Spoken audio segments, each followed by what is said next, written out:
turn to Mr. Ammar Waqaf. Ammar Waqaf is the director of NOSUS think tank UK. Recently launched what we call initiative Syrian Representation Engagement for Peace in Syria. And he is also activist on human rights. To you, Ammar. I would like first to thank Next Century Foundation for the opportunity. CREP has, as an initiative, Syrian Representation for and Engagement for Peace is an initiative within NOSUS itself to try to bring the voices of the aggrieved to the outside world, because not many people are either willing to speak or finding enough channels, and also developing ideas on finding solutions to for those aggrieved. I would like to pick up on what Mr. Jules said about the martyrdom of the church dead. They were described as dead because in Islamic terms, in Jihadi Islamic terms, it is not permitted to describe Christians as martyrs. Martyrs can only be Muslims, believers. Infidels can never be martyrs. This encompasses the problem that we have, which is the Jihadi, Salafi, a minority in its own right, but it's currently governing a big country, and it has its own idea of looking at things. I come from the Alawite minority myself. I've never felt Alawite in my life as I did in the past few months. I was always Syrian. I could always communicate with people. But now I have to think differently because I have to represent people who are, or a community that is basically headless. Now, in times of change, many things happen.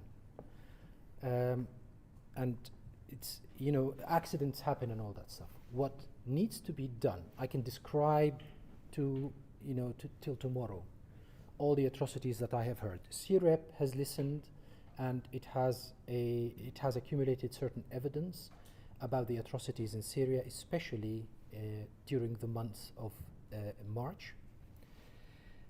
Also the kidnapped ladies and so on. But let's forget about all that and think how this could be rectified and how these atrocities should not be permitted to be on a sustainable scale. First of all, the authority itself should engage with the community. We need to encourage the authority itself to engage with the community, both in legal terms and also political terms. It doesn't have to be there are so many thoughts. There is the school of thought that minorities' rights and cultures should be enshrined like in a constitution or something, but also in an objective way. Minorities, especially in Syria, could play a big role in creating a progressive community along with the Sunni progressive faction, so to speak.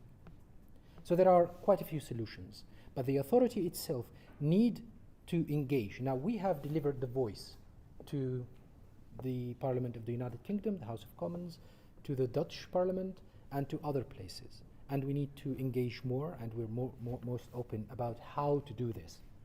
But I would like to take the chance of Your Excellency's presence to speak about the UN and international communities. In the past week, Mr. Paulo Sergio Pinheiro, he made a special statement, oral statement, and I would like to read you one excerpt of it to explain how important the UN is.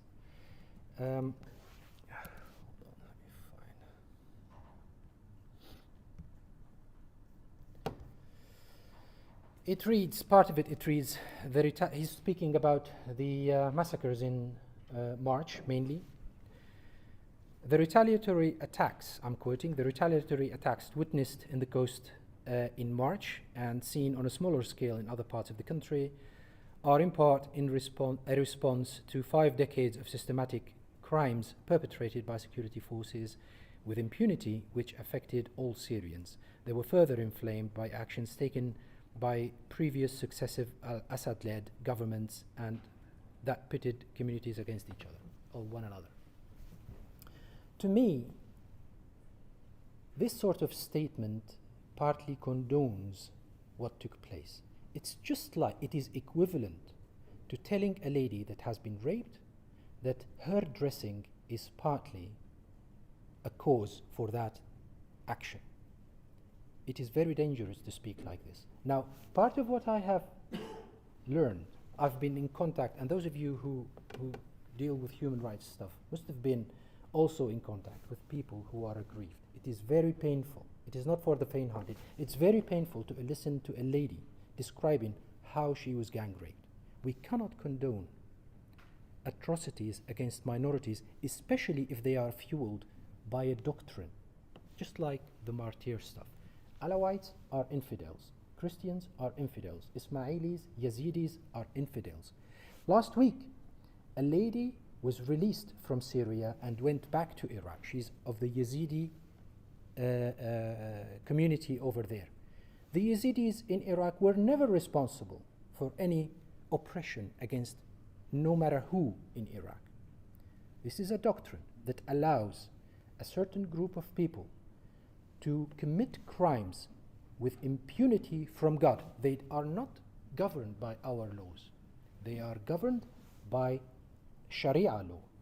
God is listening, not the judge, not the police. God is listening. And if certain circumstances are there in times of war, then I am allowed to kill, rape, steal, rob, do whatever I want, and God will not even flinch. This is not local to Syria. This is all around the world. I could give examples.